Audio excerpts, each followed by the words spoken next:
The following is a presentation of the Belly Up Sports Media Network. Here's what's cooking on an all-new Sports Stove podcast. We're talking Super Bowl preview, other NFL news, LeBron James setting records, still I don't like him, and some MLB rule changes. That's what's cooking on today's Sports Stove podcast. From Belly Up Sports and the Belly Up Podcast Network, you're listening to the Sports Stove podcast with your host, Vince Stover. Hey, good looking, what you got cooking? How's about cooking something up in me?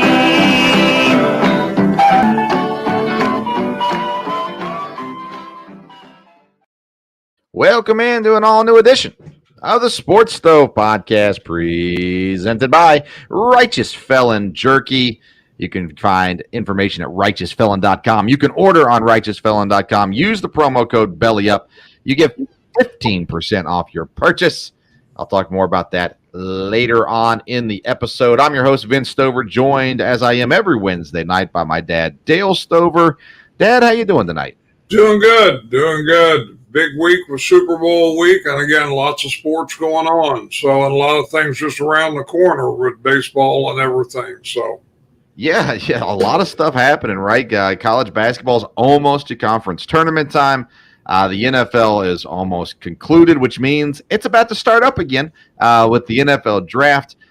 Baseball season, both college and MLB, is upon us as well. Hockey season, NBA, trade deadlines coming up as well. So lots of stuff happening here in the world of sports, and we're going to cover it all tonight for you right here on the Sports Stove podcast. Welcome in all our live listeners on the Sports Stove YouTube page and the Sports Stove Facebook page.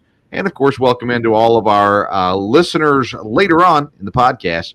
Thank you so much for tuning in, and we sure appreciate you joining us here for this episode. Dad, let's talk some NFL news to get things started today. I want to talk about the positives before we talk about LeBron, because that always turns negative very, very quickly.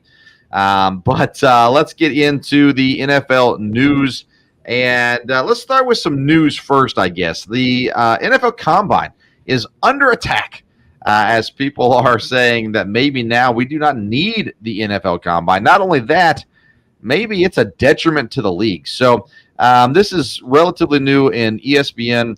.com that came out with this. The NFLPA is suggesting that the scouting combine is no longer necessary. They're saying that basically establish regional pro days, potentially put on by the NFLPA, and interesting ideas here. Of course, the combine was compared to a slave auction by Troy Vincent. I don't think that's fair. But the NFL Combine has kind of been useless for the last several years because everybody realized who cares about the 40-yard dash and how many times they can bench press the weight.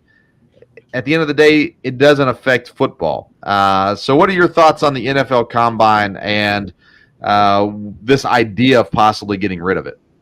well, yeah, I read some of that today, and in some ways, I think it makes sense. I think, the combine is something they've always had, but now with social media, I've heard that the interviewing process, the teams like it much better doing it, over the media than they do. They feel like they can get more of the players these days. The younger people are more comfortable in that setting. And because the interview process was kind of a big thing. As far as the physical part, with everything that goes on today and all the scouting that goes on, I don't think anyone is surprised. I think people know who's fast. I think that people know who's strong. And again, that could be done on pro days and a lot of that too. And these kids are scouted for a long time. So I don't know. One of the things I thought was interesting, there was a big deal there made about the medical part of it, having to turn over all their medical records.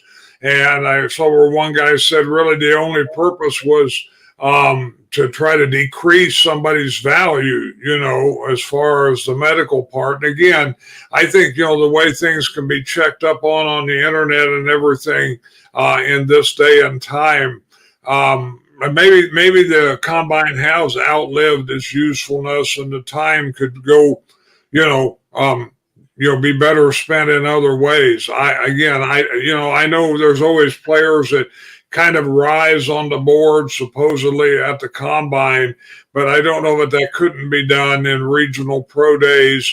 And again, there's a lot of scouting that goes on also. So, and people always find players that, weren't ranked that high. So maybe they don't need to take everybody to Indianapolis anymore. I know a lot was accomplished there. All the coaches were there. All the general managers were there.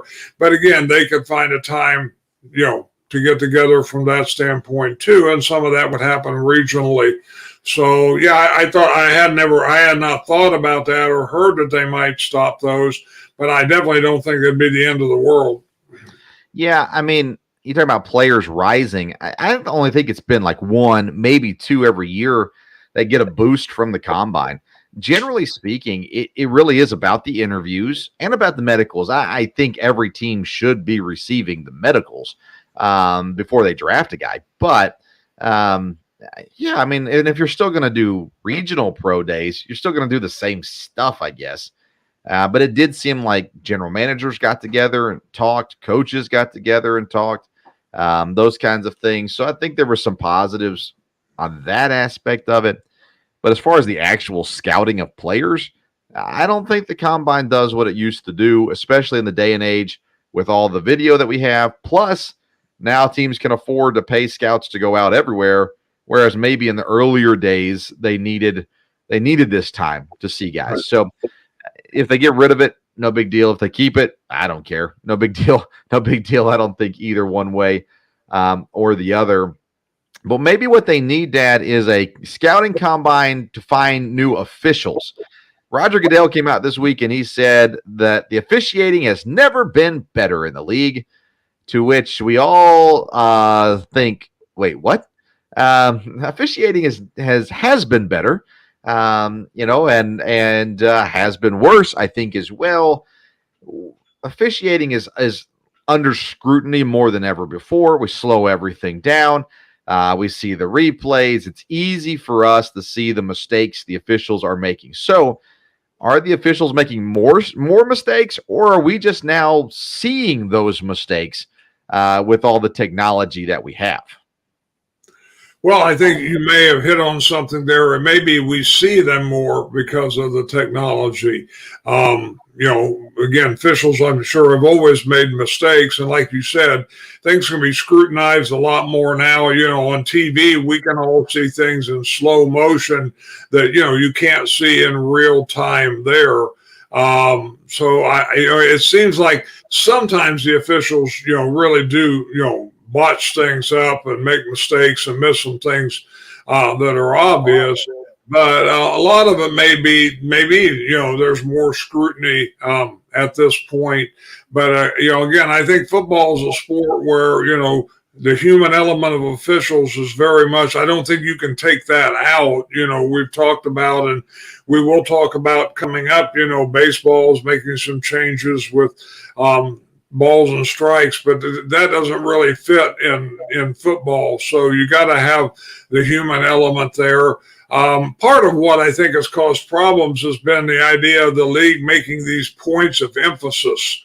They make a point of emphasis, and here's what they're going to look for. Well, is that really fair? And then they change that in a few weeks. Well, that's not going to be a point of emphasis now. Now something else is going to be. From what I've read and what I've heard, it seems like that is confusing sometimes there. And we make a point of emphasis. Again, you're dealing with, different people. So, the idea of emphasizing this more might mean something different to me than it would mean to you. And I think that's what happens with officials too. So there's a lot of elements to it. Yeah, and honestly, having the USFL and the XFL in play now should help with officiating, because you're going to have more guys doing it, more guys getting practice. It's going to be a more year-round thing for them as well. So I think there can be some positives. Obviously, I don't think it's fair to say it's never been better. But at the same time, we do over-scrutinize everything. And so it's probably not that much worse than it's been in the past.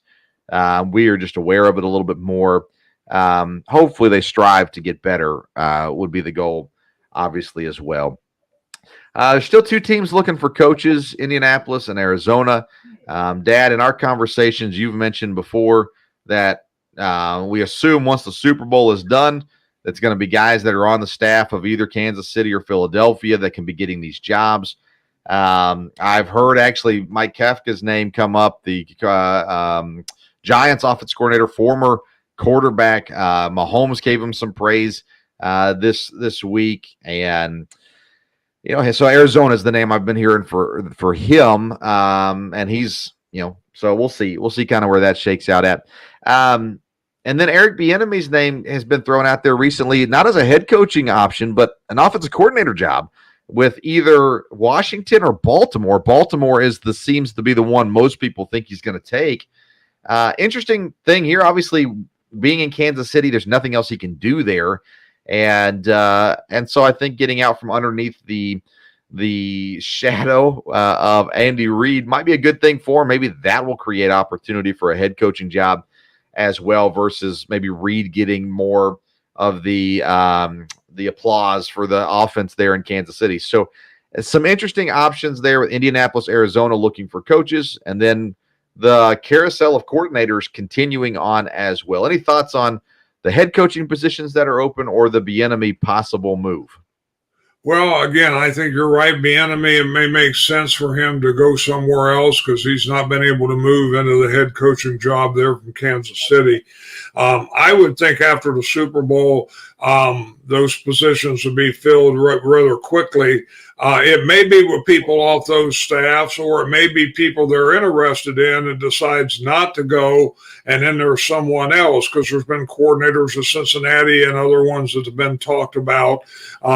But, again, they have to wait, to finalize some of this till after the Super Bowl. But I can't imagine that these two coaching vacancies, won't get filled the week after the Super Bowl. You would think from there, and then things can kind of start. I'm surprised at some of the coaches that have not been replaced, but it looks like they're all, everybody's going to be set, going into this for right now. So that's interesting.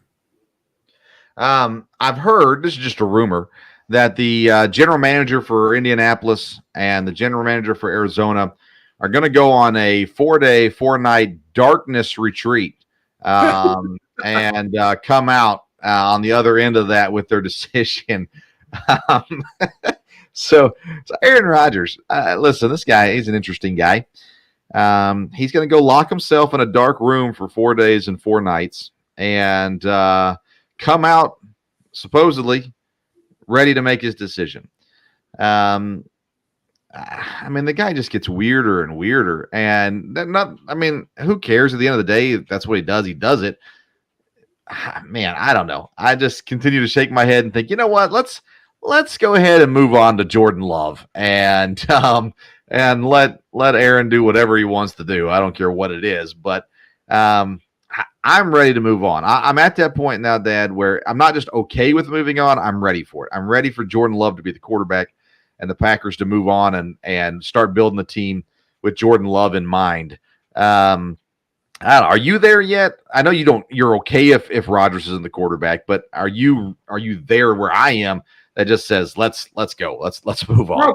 Probably not quite. I'm okay if if we do move on from there, but I don't know. There's a lot involved. I think if he decides he wants to play next year, I really think it'll be at Green Bay. I was thinking more about it in the last couple of days. I don't think he wants to end his time in Green Bay the way it ended last year from there. Now the Packers might make the tough decision and say, hey, we need to move on here. Or they may put some stipulations on him that he would say, well, I don't want to do that as far as off-season stuff and some things like that. But if they did move on, I think with Jordan Love, I think now's the time to have a lot of young talent. And it probably wouldn't be a bad time to start there. And even coming off last year, would probably be good for that situation. But again, I think Aaron Rodgers could have a great year next year with everything. But I think there's a lot of issues to it with different veteran players, whether they're going to stay or not. But we'll see. Like you said, he's an interesting guy. Going to go on a darkness retreat and decide whether whether he wants to play or not. He did say, this week that retirement is a real option. And I think it could be, depending on what he wants to. I know you don't think so, but I think depending on what he wants to do next, and what his options are, it could be. If not, the Packers, hopefully the Packers get a good deal out of the trade and could move right on. So we'll see. I do think we'll know something in a couple weeks because he's talked about before the March, deadline. Well, he said when he comes out of the darkness retreat, he should have his answer. You would like to hope. So it just your daughter agrees with me. My sister says, "Yep, let's go. Time to move on." No more Aaron Rodgers. Time to get on to Jordan Love and make things happen. And you know what? Aaron Rodgers has brought our family together, Dad, brother and sister agreeing.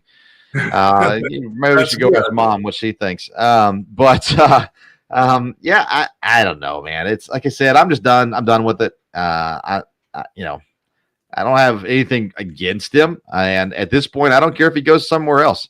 I think it's neat if you can play with one team your whole career. That's great, but I'd rather he retire or go somewhere else. I think I'm ready to see what the Packers look like without Aaron Rodgers. And I know it's dangerous to, you got to be careful what you ask for, but I'm just done with it. I'm ready to move on and see what Jordan Love has. And because they can play him this year and then decide if they're going to sign him, right? I mean, they don't have to. We're at that point with Jordan Love where we either got to pay the guy or let him go.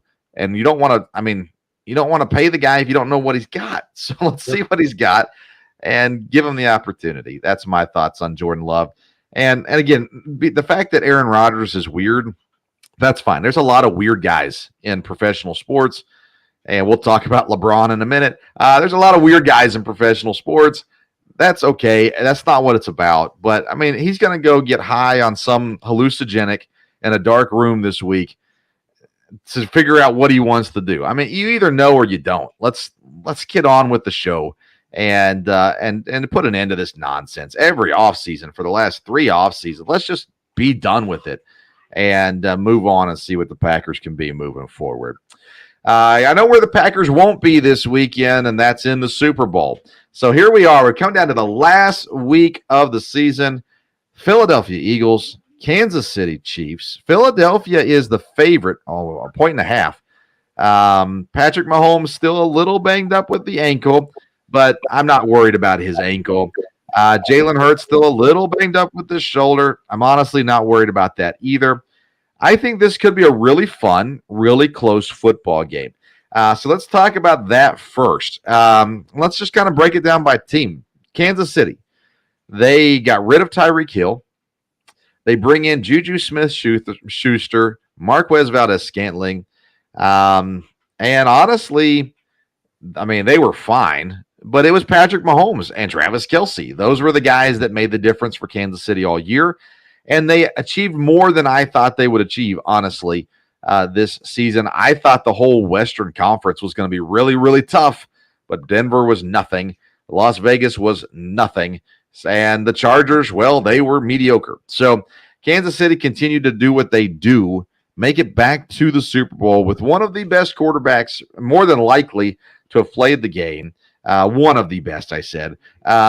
They come in and they're a really good football team. The defense has played good enough, and the offense has played well also. Any concern about Patrick Mahomes' ankle coming into this game? No, I mean, again, I guess there's concern because he probably is not 100%, but based on how he played in the AFC Championship game, I don't think that's going to be a problem. And they've had time to, they know the situation there. So as far as play calling and stuff like that, Patrick Mahomes is a great quarterback, and he easily could be the star of the Super Bowl. So we will see. He's a great player. Seems like a great person. And I think he'll be fine. I think both teams, like I said, it could just be a very good game, a very close game. With the Chiefs, it's Patrick Mahomes, it's Travis Kelce. It's gonna come down to that at some point. But people haven't been able to stop that, and like I said, Mahomes has been able to use his other targets well. So I think Kansas City, again, with Andy Reid, will be ready to play, no doubt about it. They've been there. A lot of these players have been, so they should be ready. Just like we told everybody at the beginning of the season, Isaiah Pacheco was going to be an important piece to this Kansas City Chiefs team. I think we said that. I can't remember.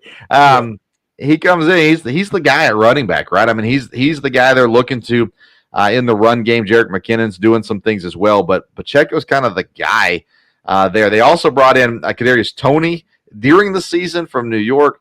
They've kind of just got this mesh of guys that never really lived up to it, and they pieced it together, made it happen. But again, it's really been Travis Kelce and Patrick Mahomes, and they've taken care of the majority of the heavy lifting on this team. Flip the script over to Philadelphia, and Jalen Hurts, a guy that both you and I really, really like. He's done the job. He led his team to the best record in the NFL, the 1 seed in the NFC, and now to the Super Bowl, and they're the favorites in the Super Bowl. And honestly, he's played really well in that process to getting there. They've had multiple running backs. No running back has stood out as great, but they're getting contributions from multiple guys, including Jalen Hurts running the football. And then A.J. Brown, draft day trade acquired him in a trade on draft day. He's been everything Philadelphia needed him to be. And Smith has been good. Dallas Goedert's been okay, fine, good enough. I don't know. What do you think about this Philadelphia team? Yeah, like I said, they've been, the best team all year. I think they're very solid. They have a very good defense. And that can make a big difference. Defense will be big, I think, in this game. But like I said, Hurts has played well, and he does have weapons. Smith has really come on, I think, this season, like what you thought. And, getting Brown, that was just a great move. And when it happened, we thought that would be very good. Right. And still not sure how they pulled that off. But anyhow, they've got weapons. They've got a fairly good tight end, that catches the ball, and they use him. They're balanced. Like you said, they're running.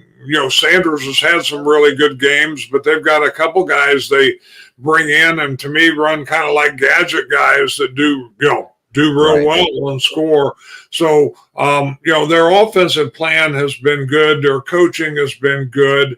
I think the only thing would be, most of these players probably have not been in a Super Bowl. This coach has not been in a Super Bowl, but I think they will be ready to go. Sometimes that is a little bit of a difference, and obviously Kansas City has a little more experience there.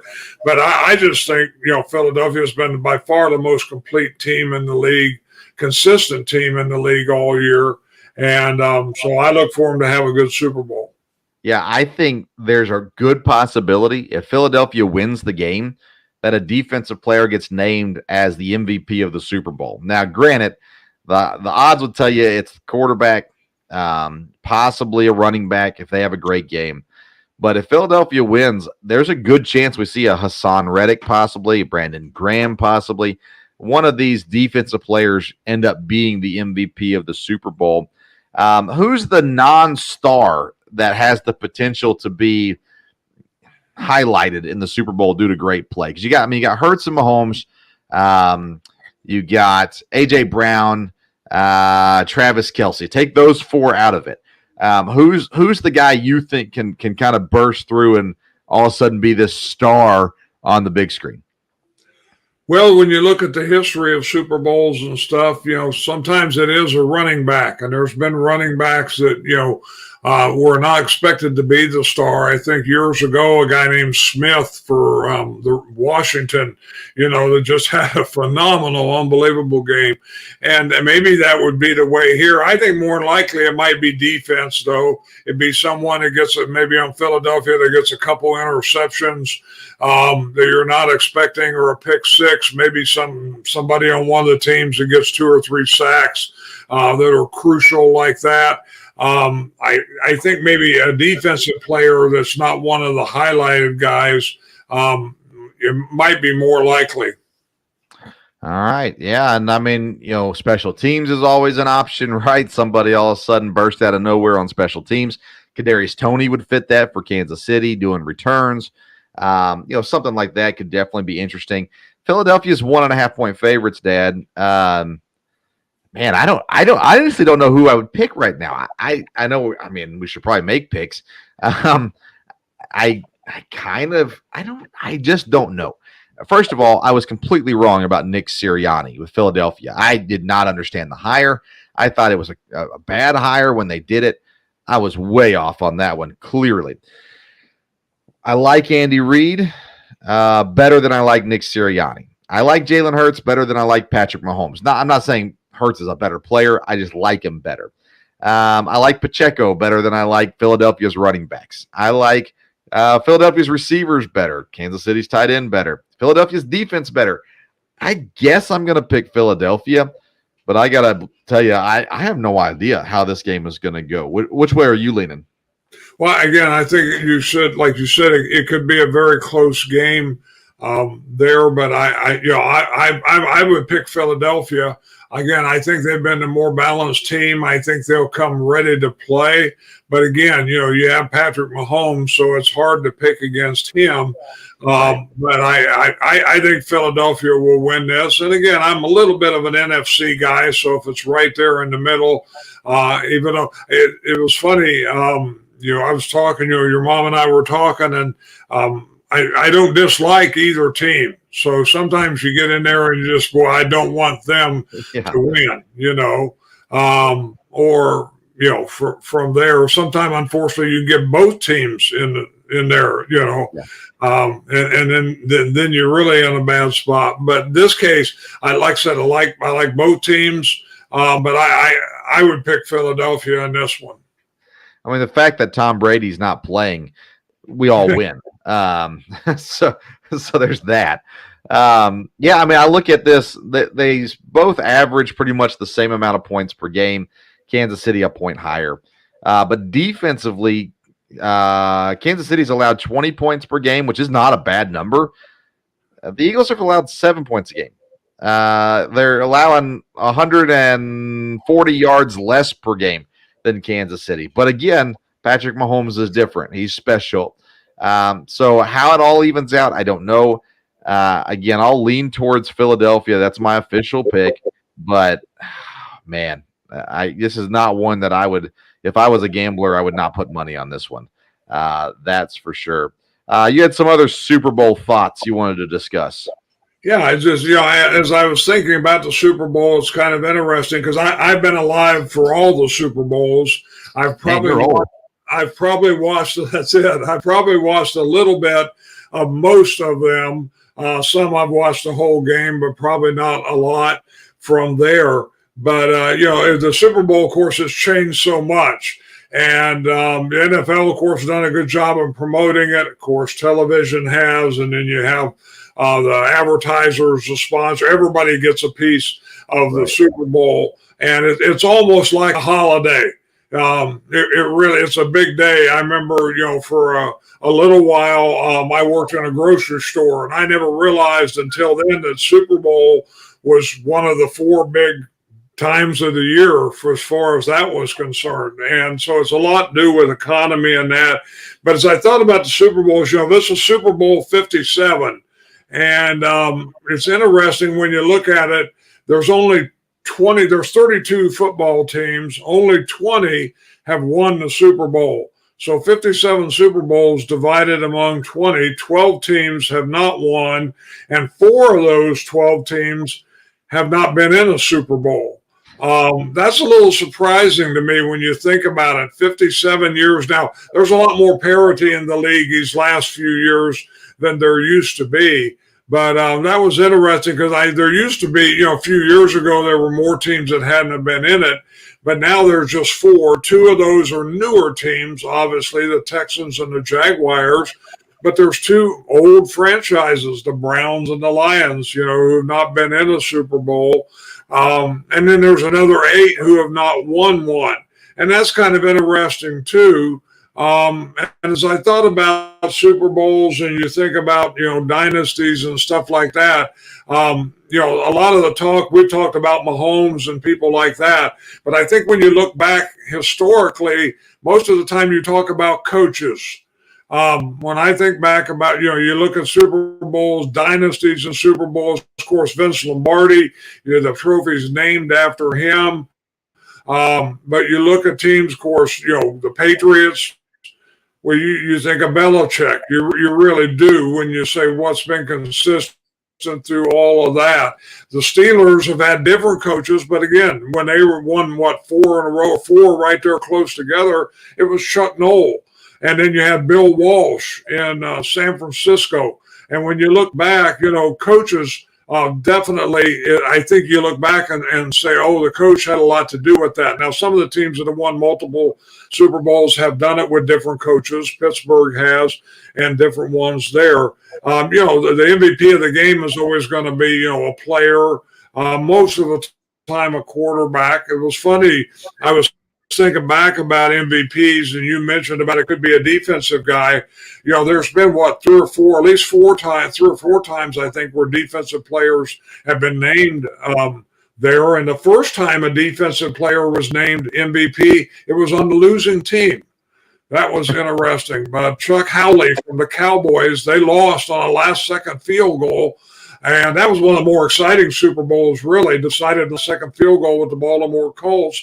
But Howley was named the MVP. And then, of course, you've had the Dallas had that with Randy White. I think Randy White, maybe Too Tall Jones were co-MVPs or something like that.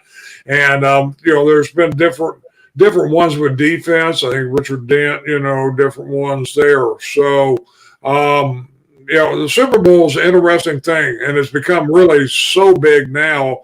But, again, everyone's not been in it. That's probably what makes it special. Not every coach has won it. Not every team has won it. So it's still special to win the Super Bowl. And it's really kind of special to get in the Super Bowl at this point. That adds things to people's resumes.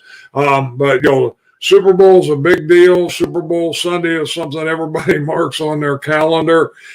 And like I said, it's big in the economy. But even fans, still that are casual football fans, they're going to watch the Super Bowl, or at least going to be in tune with it. And probably people that don't know much about football can tell you who's playing in the Super Bowl. So they've done a great job at making that really a part, of Americana in a lot of ways. Yeah, I agree with you. And, it's interesting for several years there. And Dad, you're starting to break up a little bit. You might want to go to option number 2 if you have it. But several years there in the AFC, it was either Tom Brady, Peyton Manning, or Ben Roethlisberger. The only teams that were making it in the AFC, the only quarterbacks that were making it in the AFC. We finally broke that. Now we've had Patrick Mahomes in several years, Joe Burrow in, of course, last year as well. But one of the things you talked about was the just the night, the Super Bowl evening, how people make it an event, a lot of parties, a lot of getting together with family or church friends or just community friends, whatever it may be, and having a good time with it. And that kind of brings me to this final topic when we're covering the NFL is the food aspect of it. I know we've got our menu set for our house with some chicken wings and buffalo chicken dip and some different things like that. Dad, do you have food plans for Super Bowl? We really don't, because again, just moving and everything like that. We haven't really talked about that or worked on that yet. Probably we'll have something special somewhere down the line, but we will see. As we're talking about food, that brings me to our. Let's see here, Dad. I'm going to pull this up so you can do whatever you need to do. That brings us to our sponsor, Righteous Felon Jerky. If you want the purest jerky in the game, you got to go straight to the source. Righteous Felon has partnered with the best natural Black Angus beef producers in the land to lock up supply and demand. Let's see here. They have the best tasting, best textured, freshest beef jerky on the market. Righteous Felon offers free shipping on all orders $50 or more. And if you go to righteousfelon.com and use the promo code BELLYUP, you're going to get 15% off your purchase. I have more Righteous Felon jerky sitting in my mailbox, hopefully this weekend as well. All right, we're going to make a move here. See if we can't get this right on the screen. 1 second here. All right, we're going to go. I think we're switching to this one. All right, are you there, Dan? Yes. Okay. Okay, good. Let's see here. I'm going to kick. All right, very good. All right, so that is the NFL. Of course, the Super Bowl coming up this week and should be a lot of fun. Looking forward to watching and paying attention to everything that goes on there with the Super Bowl this weekend. Yeah, one thing I was thinking about too, I was going to ask you, and we didn't talk about this off air, but what's the first Super Bowl you remember watching or remember knowing a lot about? San Francisco, Denver. Okay. Or no, Cincinnati. San Francisco, Cincinnati. Boomer Esiason? Yeah. And Joe Montana, if I remember correct. Okay. John Taylor, I remember him, wide receiver for San Francisco. Of course, Jerry Rice. But yeah, San Francisco, Cincinnati is the one that I remember. All right. And I'm sure there was one earlier than that, but that's what comes to mind when I think of childhood Super Bowls. That's the one that comes to mind. I don't know which one that was, what year that was, any of that kind of stuff. But gotcha. Yeah, nonetheless. But yeah, that's you've been around, like you said, for all of them. And the Packers became your favorite team as a kid. You were from Illinois, yet a Packer fan, but Bart Starr and the Packers' success early on was a big part of that, right? Right. Yeah, that was it. I remember one of the first games I remember watching a lot was the Ice Bowl, which I think was getting into the second Super Bowl. And the NFC Championship there, or what now would be the NFC, it was the NFL Championship then. And yeah, that's kind of where I latched onto them and stayed with them all along from there. So, but yeah, the Super Bowl got big pretty quick. The first year nobody knew what it would be like, but as it went on, and then of course the Jets with Joe Namath, that made it real popular when he predicted and they won, and things just kind of started to build from there. Very interesting. Very interesting. All right, Dad, let's get into some other history. In the NBA this week, LeBron James passed Kareem Abdul-Jabbar as the all-time scoring leader in the NBA. This does not make LeBron James the greatest of all time. It just means he's played for a really long time, and he's a very good basketball player. I don't mean to take that away from him. And it's a huge accomplishment. I just look at it and go, okay, whatever. Athletes are playing longer, but he's had a successful career. He's going to score more points, whatever. I don't see this as a massive deal. Should I see this as a massive deal? I mean, like I said, history, he'll go down, 10 years, 20 years from now, who is the leading scorer in the NBA, it'll be LeBron James. But I think when you get almost all professional sports now, statistics it's not really fair because the games change. Games change, rules change, the length of the season changes. And like I said, LeBron James is a great player, no doubt about it. But, Kareem Abdul-Jabbar went 4 years to college, before he started playing. And so, LeBron's, done it in a shorter number of games, I guess.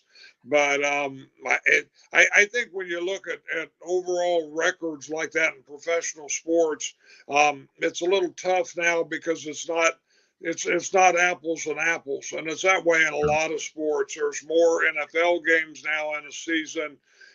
Things are different, rules are different, and it's that way all the way along, even baseball and different things like that. So, but again, I don't think you want to take anything away from LeBron James. And he's been a great player. He's played a long time. Is he the greatest? No, I don't think so. But he's right up there at the top. You can't say he's not one of the top, 4, 5, or 10 for sure. Again, I go back a little further than some people do. So there's some good players that I don't think you can overlook. But LeBron James is definitely one of the best. Speaking of weird guys, we talked about Aaron Rodgers earlier. Kyrie Irving gets traded this week. I know you don't watch a whole lot of NBA, neither do I. Try to keep up with it, of course. But you asked me earlier this week when we were on the phone, you said, is this good? And I was like, if it's my team, I don't want him on my team. He's been a locker room cancer ever since he went to Boston. And I just, can it work? Sure. Is he a great basketball player when he plays? Sure. I just think he's a mental basket case, and I'm not sure that he's going to actually help Dallas or not. If he plays like he played in Cleveland, then yeah, it'll be great for him. But it's been a while since he's been able to just dedicate himself to basketball. And when you're getting paid that much money, you should be dedicated to what you're getting paid to do. And I don't feel like he is. So it's an interesting move. Only time will tell if it works out. And there's other trades coming. Lots of stuff going on right now. So we won't spend a whole lot of time on that right now. But interesting to see at the very least. Dad, the last thing we want to talk about today is Major League Baseball made some rule changes. Just kind of want to go over those quickly. We talked about them. I talked about them on the Sports Stove Fantasy Baseball Show on Sunday. If you missed that, you can go back and catch it right wherever you get the podcast for the Sports Stove podcast. It's in the same feed. You can find the Fantasy Baseball Show there. Dan, I want to start with the shift on the ban. The ban on the shift. I did that on Sunday too. The ban on the shift. Only 4 players allowed in the infield. They got to stay in the dirt until the pitch is released. And I did not know this on Sunday, but you cannot move your shortstop to second base and your second base to shortstop. You've got to maintain position integrity. And on the infield, now the outfield can shift, but the infield cannot. It's going to open things up. Left-handed batters are going to be most positively affected by this or impacted by this. Right-handed pitchers are going to be hurt the most by this. But I don't think it's going to be a massive difference in year one because people have been trying to hit the ball in the air versus on the ground, and it's going to take time for them to adjust. But what do you think about the ban on the shift? Well, I think anything you can keep more traditional is good. So I think, I think it's good to not have that. Again, I think baseball, the more it can get back to, hitting and running and things like that, will be good. Be good for the sport, good for fans. Again, a casual fan turns on baseball and all of a sudden here's everybody in the outfield and shifted over, and it's like, kind of, well, what's going on here? So, it will open it up a little bit, but I think I think the changes they made are probably good, and I think, banning the shift is a good idea. Yeah, it's not really about getting the tradition. It's about opening up the offense. We've seen pretty much every sport do this. The NFL changed rules, added rules, whatever, to make it harder on the defense, so the offense can score more. The NHL did this in the past. This is what you do. The NBA has done this as well. It creates offense by changing this rule. Now, I still think you're going to see shifts in the outfield where you're going to have basically no one in left field, which if the batters, who are getting paid millions, can learn how to hit the opposite way, it won't be a problem. But I like it as well. I was okay with the shift, but I like it being gone. The other interesting rule they're changing is the pitch timer. That's basically like a play clock. Pitchers will have 20 seconds to pitch the ball if there's someone on base, 15 seconds to pitch if there's no one on base, and the batters have to be in the batter's box within 8 seconds of that clock starting, which is going to change up several different things. Is going to have an impact on some pitchers, but they also limited how many times you can try to pick someone off. So you can throw it twice on the third pickoff attempt. If you don't get the pickoff, that runner gets a base. So, and by the way, the pitch count or the pitch timer, if the pitcher doesn't get it off in time, it's an automatic ball. If the batter doesn't get in the box on time, it's an automatic strike. How do you feel about that rule? I think something to speed up the game is probably good, and I think players will adjust pretty quickly. I think early in the season it'll be a little bit different, but again, it's just a matter, of the batter getting in there and being ready to go, the pitcher getting ready. I would think, with spring training and everything here, should give them enough chance to get used to that. And I think the idea of speeding the game up is probably good. I think last year when they changed, where you couldn't have pitchers pitch one pitch and then change to another pitcher, that type of thing was very good. Yeah. And I think speeding the game up will be good. I don't think it'll hurt the integrity of it. It'll just be a matter of players, getting used to it. I did listen to your guys' podcast, and it was very good. And one thing, was mentioned there was this will probably create more base stealing. And I think that'll be exciting for the fans too. Again, I'm older, so I remember Maury Wills and Lou Brock and things like that, and big things about stealing bases. And sounds like be a lot more base stealing with some of these rules. Yeah, it should kick it up a little bit for sure. Dad, while we were doing this show, another NBA trade happened. Lakers, Jazz, and Timberwolves sending D'Angelo Russell, Malik Beasley, and Jared Vanderbilt to the Lakers, Russell Westbrook and a first-round pick to Utah, Mike Conley Jr. and a second-round pick to Minnesota. Interesting all the way around, really. See if it works for the Lakers. They're trying to figure something out, and there's been issues with Russell Westbrook, another guy who's been a problem for some coaches. So we'll see how that shakes out as well.